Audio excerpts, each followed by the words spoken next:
Now, Menna Demassie, I met her when she was a congressional fellow for Barbara Lee, and as soon as I met her, fell in love with her soul, fell in love with her mind. She's a professor, University of California, Washington. Are you at Berkeley now? I'm teaching at Berkeley. Very cool. Probably one of my best friends. She's one of my sisters from Ethiopia that I never would have had. And her mother's really cool too. But she's doing extremely important work on racial justice, Black Lives Matter, you name it, she's working on it. And she came here, she's very busy. She's now working with artists and musicians to bring them into social justice, so thank you. She's the former executive vice president of the Congressional Black Caucus Foundation. You survived, congratulations. And but without further ado, she's going to share some of her thoughts with you. But I'm so honored to be here. Thank you. Like, if you actually look at the history of American democracy, it was predicated on people like you, people who pushed against the grain, people who fought for voting rights, right? I'm currently teaching a course on Black Lives Matter, and race policy, democratic governance. And what we know is that this movement has been happening for inclusive racial justice for decades, right? I mean, think about the Civil War amendments. I'm always telling, you can get into an American history or government class and they'll talk to you about the Civil War, talk to you about American government, and leave race, justice, and freedom completely out of the conversation. But if there was ever a foundational benchmark of what a Black Lives Matter movement looked like, you can go back to the slave rebellions that made us all free. My parents from Ethiopia would not be in this country if it weren't for African Americans who fought against the grain, right, for a more inclusive democracy that treated human beings like human beings, right? And so if I've learned anything from being with people like Joel, working for people like Congressman Barbara Lee, heading up the policy department for the Congressional Black Caucus Foundation, my former position, which allowed me to engage with our CBC counterparts doing amazing work, pushing against the grain, I would not be where I am today, being among these folks and understanding that there is power in the people. It's really important for us to get that as we are in this post-civil rights. It's kind of ironic, right? President Trump comes to the fore, and ironically, we're able to talk more openly about what white supremacy looks like. But these things have been here before. And if we know anything, we should know that the power of us to come together across race, gender, ethnicity, immigration status for a better inclusive democracy, it's actually, there's nothing more traditional than that, to be a progressive in that sense. So we're not outsiders. We're not the extremists. We're the promoters of an inclusive democracy. And we know what that looks like when we reflect on amazing leaders like Dolores Huerta and Mimi Kennedy and Joel Segal and Harvey Wasserman. So this gives me hope. I actually remember a lot of memories with Joel. One was around under the Obama administration when he helped start the Congressional Voting Rights Caucus with the late great Congressman John Lewis, and we were all in that room to launch this caucus, and it was powerful to see people like yourselves in that room, but it was also a little frustrating that we have to create these spaces to advocate for things that are righteously ours already. This stuff is scary. We are now voting without the full protections of the Voting Rights Act. It was actually more secure in 1965 than it is going to be in 2022, as it was since Shelby versus Holder in 2013, right? This is scary stuff. So. And it's up against a backdrop where people are saying racism doesn't exist, sexism doesn't exist, everyone can go to the polls. We've had the first Black president. What are you talking about? Racism doesn't exist. As a political scientist, I always say go to the data. Because I'm not here talking about anything more than fact. It is not my opinion that racism separates people. It is a fact.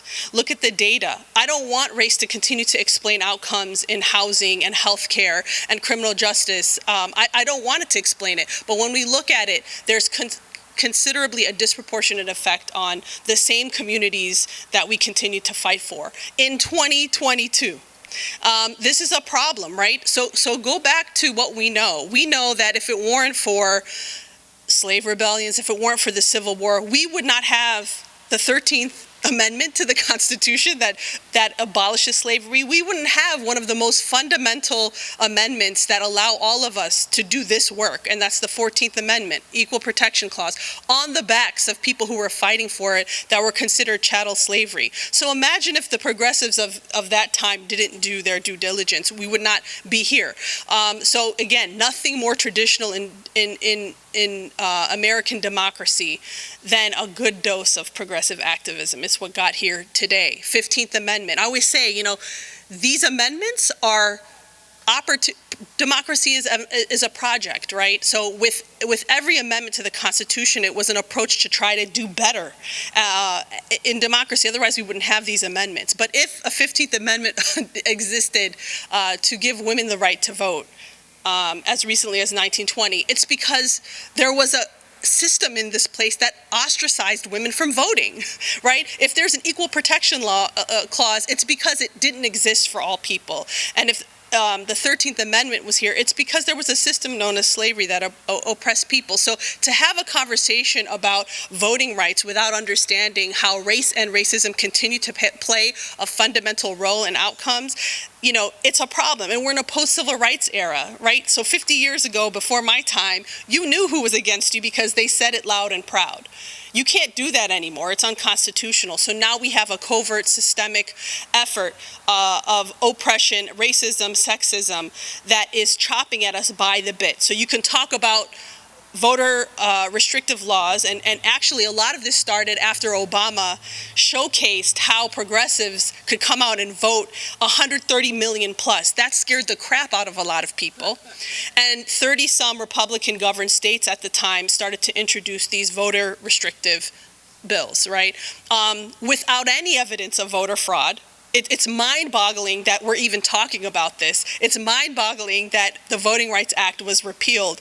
I mean, at this point, we should be celebrating a more inclusive access to voting, but instead, we are fighting bills that in the state of Texas that are going to criminalize people who want to give water to folks in line. Right? This is where we are at in present day. So we have to call it what it is. We have to not only tell people to vote, but tell them what to vote for, and if they don't vote, what is at risk, right? And this is hard to do because there are systems and people against us, and we have made progress, but we are in a more dangerous situation here because it's easier to say things are okay.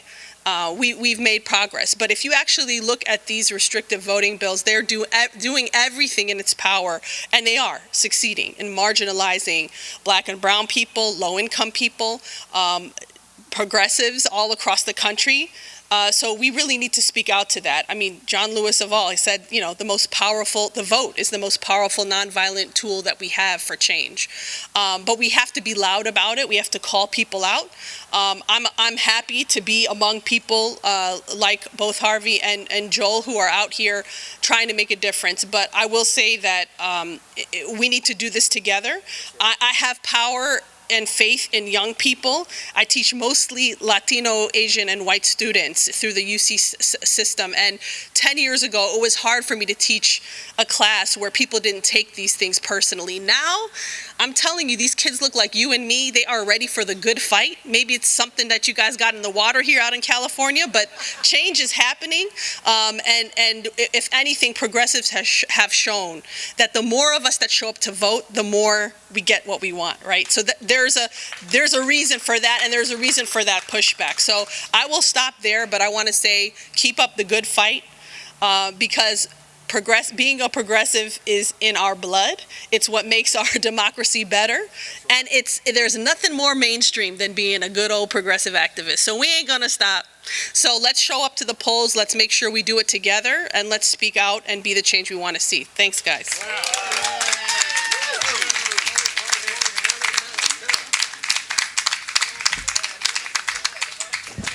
Menna, that's pretty incredible, man. I'm glad that you're young because I'm getting old, and we need younger people. Before I introduce one of our keynote speakers, I do want to mention that if you read the most recent science on climate change, every scientist that's a scientist that works on climate change is saying that we have less than 10 years to save civilization. Well, why is that? If we continue to burn fossil fuels, oil and gas, we don't regulate agricultural emissions, we will experience the apocalyptic doom. And if any of you have not read Dr. Michael Mann's books, please read anything by Dr. Michael Mann. Scientists are not wrong, okay? If you watched Al Gore's movie, Inconvenient Truth, everything that was in the movie has come true. So the biggest fear is we're going to run out of water. If you run out of water, you cannot grow crops. If you cannot grow crops, then we're going to starve. We've got to wake up. You're going to hear from Danny Sheehan, Sara as well, right? Sara Nelson. Sara Nelson.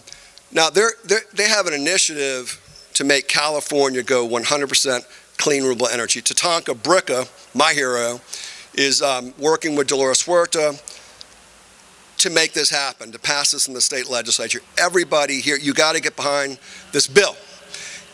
Because if it's passed in California, then it can be passed across the country, a multiplier effect.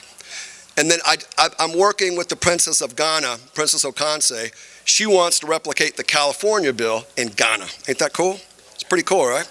So I work with Professor Mark Jacobson, been working with him for many years. Read the Solutions Project. Mark Jacobson has a plan to go to 100% cleanable energy in every state in the country and every country in the world.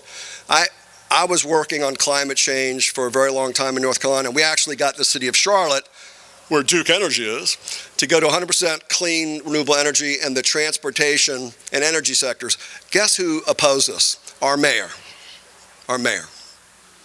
She's probably mad at me for saying this, but before we voted, and I love her a lot, right? But she kept walking off the stage every time we were about to vote for this plan. And Al Gore's been trumpeting our success. I led that effort. It was the hardest thing I have ever done in my life because there was so much opposition to it. But I organized the business community, the interfaith community, the African American community. This is what I learned from Congressman John Conyers. You got to organize, man. But you got to help with this California Green Initiative. Get your checkbook out, man, and start, you got to fund this. Because look, Danny Sheehan, when I was in law school, Danny Sheehan was the closest thing to Moses or, Gandhi, right? And here he is, like sitting, right behind me here, and in front of me. And I went into law because of Danny Sheehan. And if anyone can do it, it's, Tatanka, Danny, Sara, big hand. You're going to save our planet. All right. Now, this woman needs no introduction. She's one of my best friends and my sister. She is the president of the National Organization for Women. Christian Nunes, just want to let you know what she's been doing for the National Organization for Women is she's really making sure that the organization also deals with Black Lives Matter and social and economic justice. And it ain't easy. It's not easy. And she's doing it. Because of GREEP, the Grassroots Election Protection Coalition, I saw her name in the little square from the Zoom, and it said Christian Nunes, and I thought it looked NOW. So anyway, in the chat, I said, hey, are you like the president of NOW? Anyway, we got together. Turned out we had a lot in common. I asked her to join the board of directors for the National Coalition for the Homeless, which I'm a part of. And she's about to launch the movement to end homelessness for women, families, and children. Christian Nunes, come on up. Come on up, the floor is yours.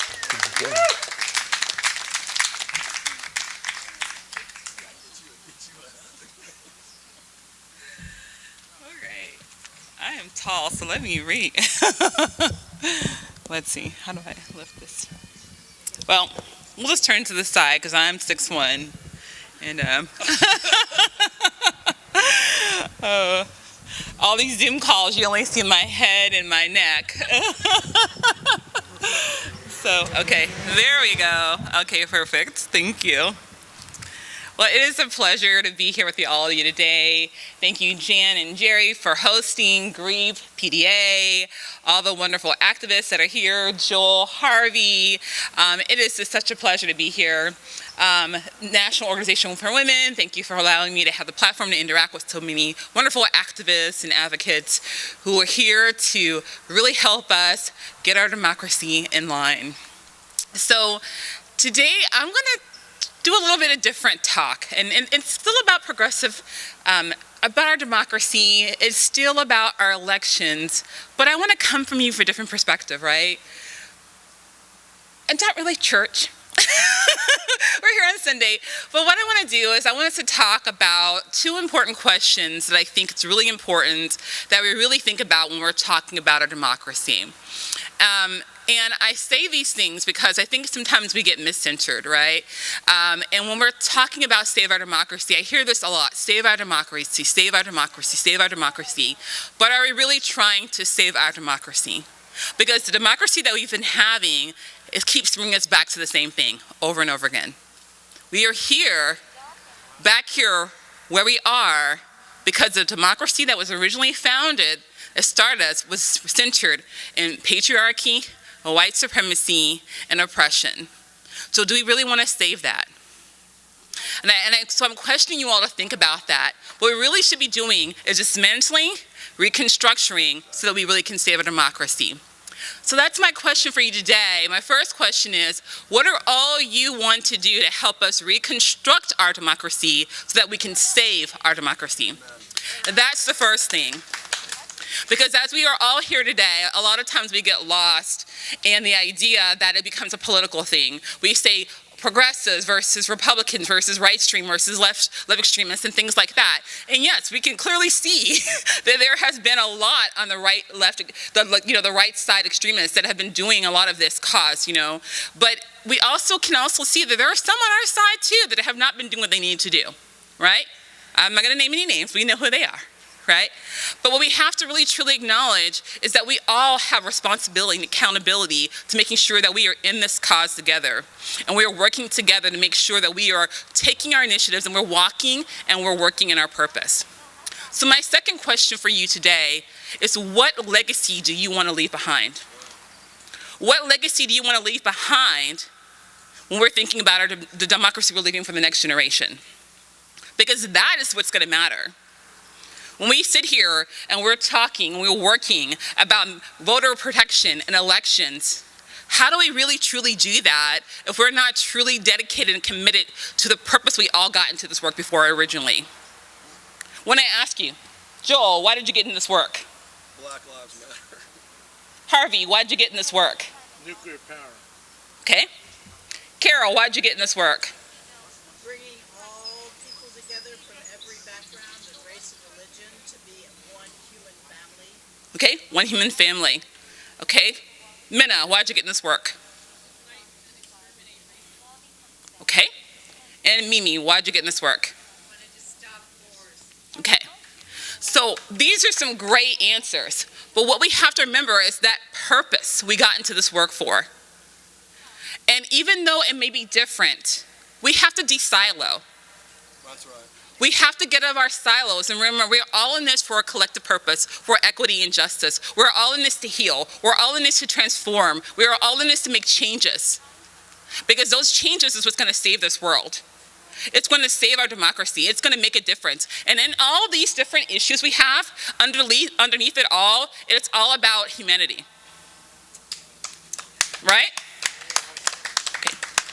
And when we look at this all too, we have to look at our rights. All of our rights are extremely linked, right? So we can look at voting rights, we can look at reproductive rights, we can look at climate justice, we can look at LGBTQIA rights. It's all about equity and justice. Oppression is oppression. So when I think about one of my favorite poets and activists of all time, it's Audre Lorde, and she has this famous statement that says, I'm not free if my sister is unfree. And if she's, and that it's so important that we think about this. And as long as she's bondaged and chained, I'm bondaged and chained. Right. So if I'm talking about this, and we're talking about Black Lives Matter, I can't be over here saying, well, no, that's not my issue. If I'm talking about people who are in the Southern Belt, who are dealing with voter suppression, and we can't even hand them water to drink, and we're not looking at our elderly who have to go to one voting poll in their whole entire districts because we've eliminated them all out, then how are we really talking about freedom? How are we really talking about equality? How are we really talking about justice? And I'm saying that isn't affecting, yes it does. If one person is oppressed, we are all oppressed. And it is our job and our duty to remember what our purpose is, to remember what we're called here to do. If we're gonna transform this world, we're gonna transform this community, we have to all step in together.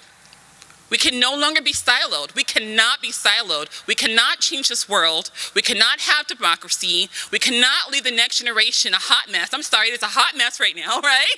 We cannot leave that for them until we decide to come together collectively. Like Dolores said, people power. And allies, you have an important role in this race. For those who've been oppressed, allies have a ability to do some radicalized work to open doors to those who doors have been closed to the oppressed, right? And it's important to utilize that power. And for those who've been oppressed, you have an important role because you have so much strength and ability to use your narrative to move change and power. But we have to come together. We have to de-silo and work it together. So I don't want to go on and on because there's so many powerful speakers today, but we know there were over 389 voter suppression bills that were released last summer. We know this. We all know the statistics. There are brilliant people in this space. There are over 39 states. I mean, there's just 18 bills, or 389 bills over 18 states. There is so much bills that have been released and things going on. We can go on, and we just know it's a problem. So it's important that we stand up, we remember what we came in this work to do while we're here, and we get it together, we come together, and we make some changes. We need to get organized. We need to reinvent ourselves. We need to dismantle this so-called democracy that we have that has not been working, that has continued to keep everyone oppressed. And we need to really save our democracy. Are y'all in for it? Yes. I don't believe y'all. Yes. I don't believe you. Yes. All right, so I want to see us do some work. These 2022 midterms are going to be a serious midterm. A lot of times we want to ignore. This is not the time to ignore. That's right. We have some serious work to do these midterms. So let's come together. Let's not get stuck on who did what they said, but let's get focused so that we really can leave a serious, healthy democracy for the next generation. Thank you. All right.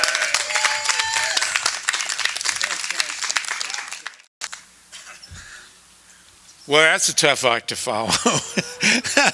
Thank you so much. And I want to say that more food has arrived. So unless somebody really wants a pizza, we've got enough food back there to feed you guys, and I'm very happy about that. We were going to do a fundraising pitch right now. I want to postpone it a little bit. No? All right, Jan, come on up. Very quickly, we're supporting PDA and Progressive Democrats of America. We're supporting New Day Pacifica and also the Grassroots Emergency. No, what we're supporting is the Grassroots Emergency. Emergency Election Protection, GREEP. Okay, so how many people here have not been on or heard about the Monday meetings of the GREEP, the Grassroots Election Protection? So there's 2 people, 3. Okay, so, there's a few of you. So let me just tell you, this it's a Zoom meeting with people from around the country, important people like our last guest, like Harvey, like Mr. Brakey, like occasionally Jan Goodman, Tatanka, Joel Segal. What's the woman next to him? That's name is Menna Demassie. The thing about it is that I already said Tatanka, but I'll say Tatanka again. Just, he's worth twice. So, but the point is that people, Ruth Strauss, there are people from around, Danny Sheehan, there are people from around the country that get together to talk about what's happening on the ground about election protection.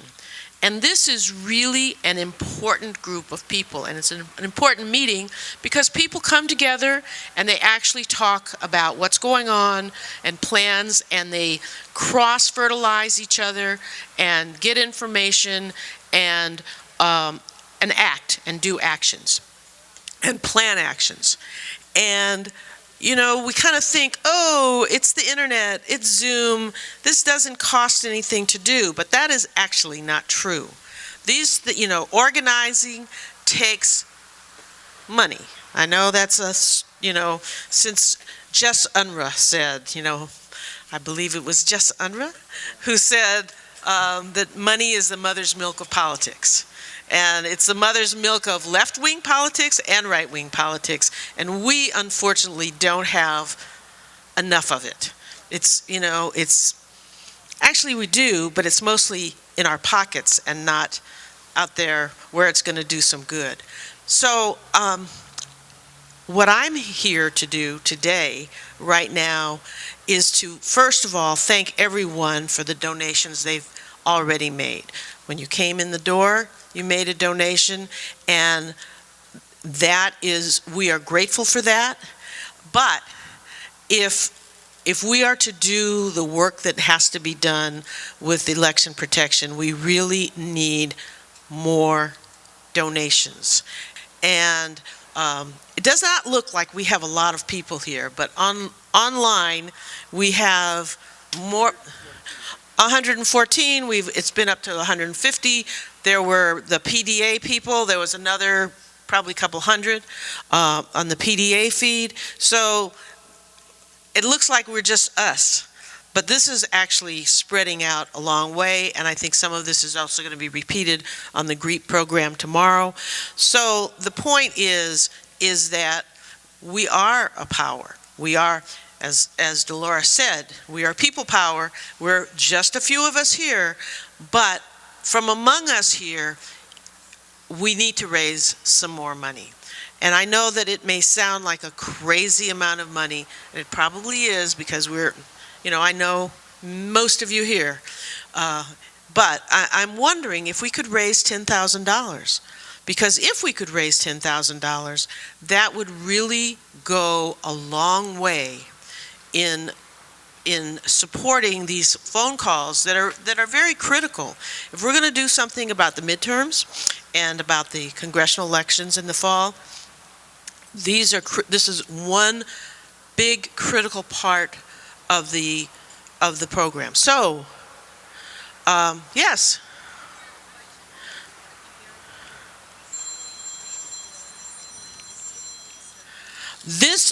This donation today, right now, is for GREEP.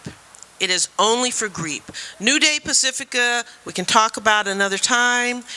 We can do another fundraiser for it, but today, right now, it is all aimed. The only thing that this money is going to be used for is GREEP. GREEP sounds kind of creepy or greepy, but it's the Grassroots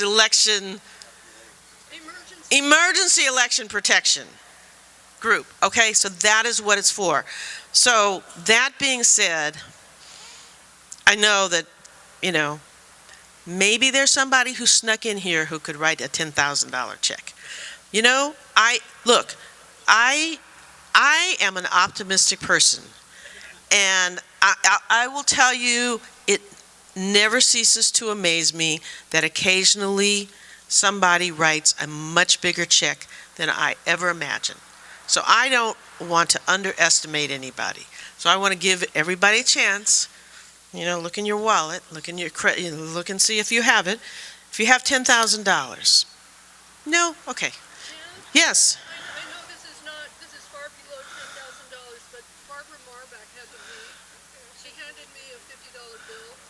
Okay.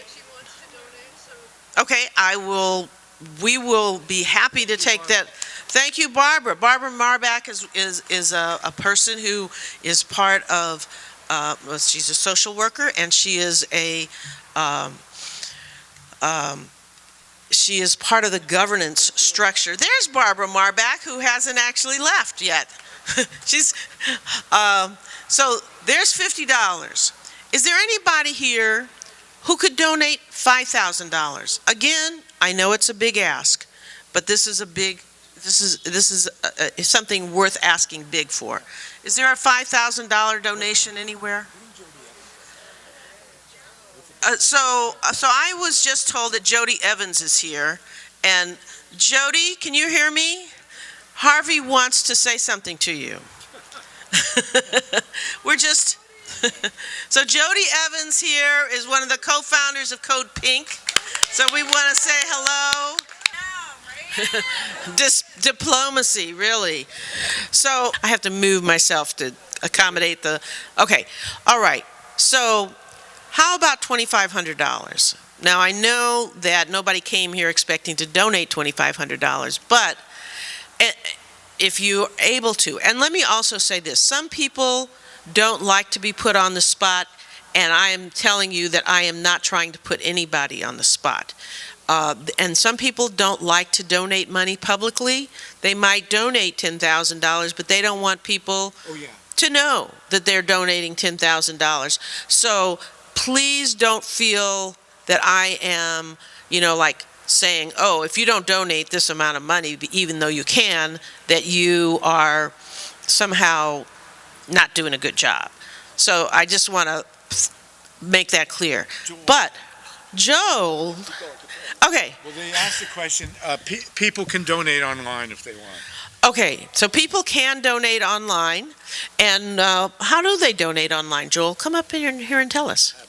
They do it through, just email me directly, solartopia@gmail. Okay, so if you would like to donate directly online, you can write an email to Harvey Wasserman. Just go to Solartopia, SOLARTOPIA@gmail.com. Just write me directly, solartopia@gmail.com, and we'll figure it out. Okay, so how about $1,000? Is there anyone here who would like to donate $1,000? So usually my husband would say yes, but he's not here, so I am going to say we will donate $1,000. We will donate $1,000 because I can't stand to see the GREEP, as much as it's needed, to just die of lack of funding. Is there anybody here? Is there $1,000, anybody? $1,000, going once, going twice. $500. All right.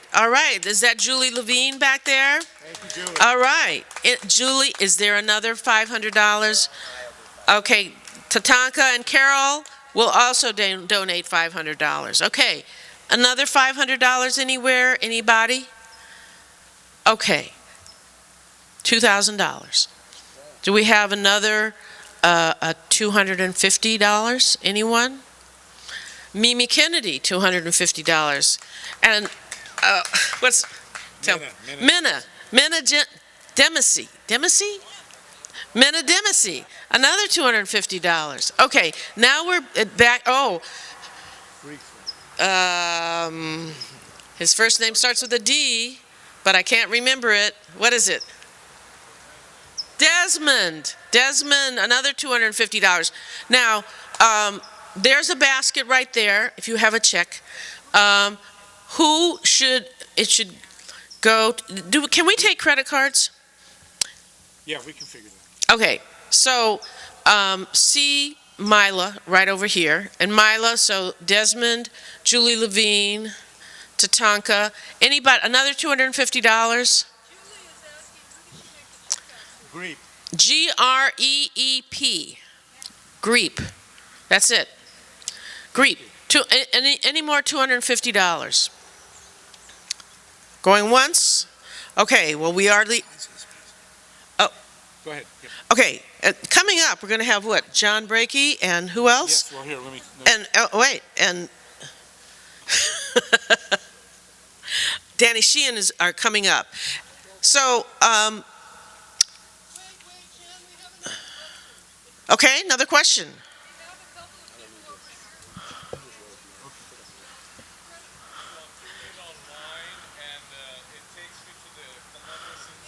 Yes, that's right.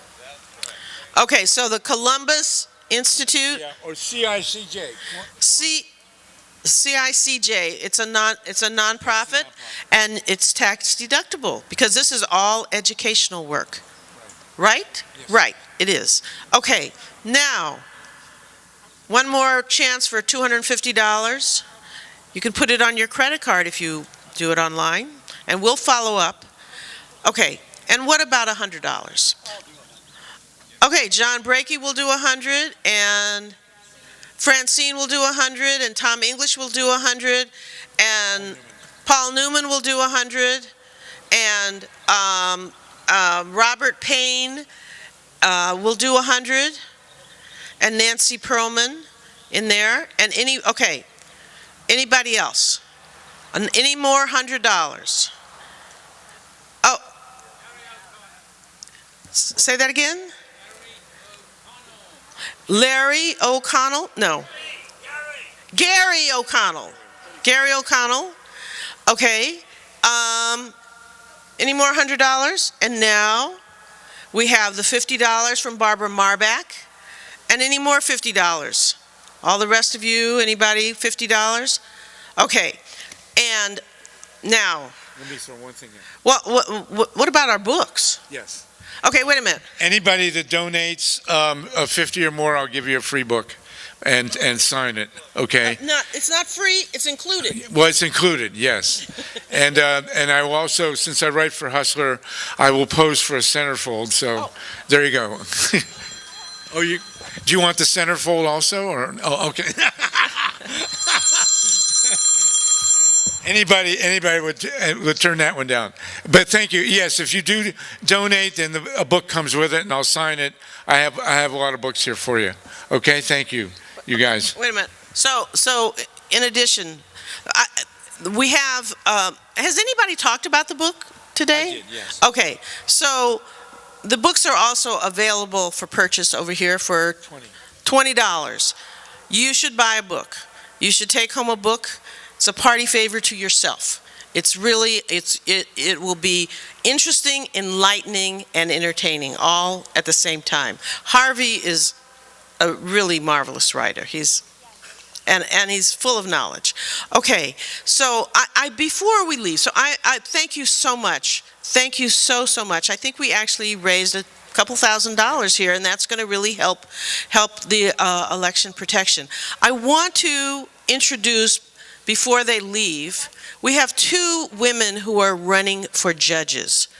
And I'm going to just take advantage of my position and invite them to the stage right now, just for a second. I'm just going to do what we used to call Bogart the stage. And oh, okay, so you can, so her partner in crime just left a few minutes ago, and she is a judge, or she's a public defender.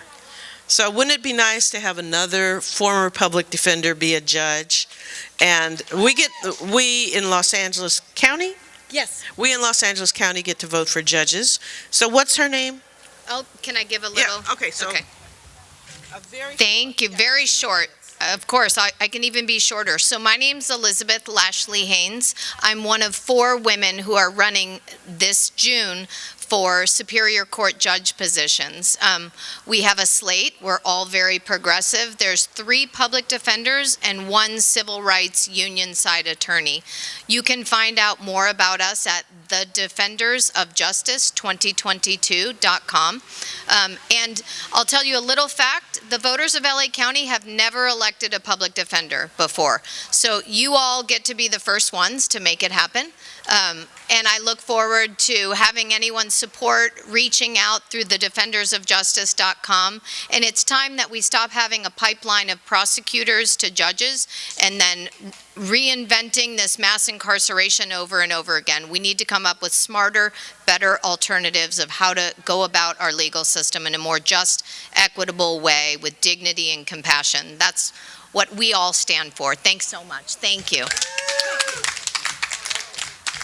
Thank you, Jan. Thank all of you who donated.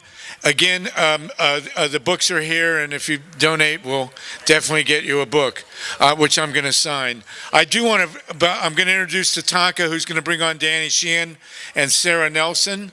We had talked about breaking into a roundtable, but I want to have Julie Levine speak, and Libby Halevi, and Peter Matthews, and John Brakey, the great John Brakey, to talk about election protection. So I think what we'll do is we'll bring everybody up and not transition.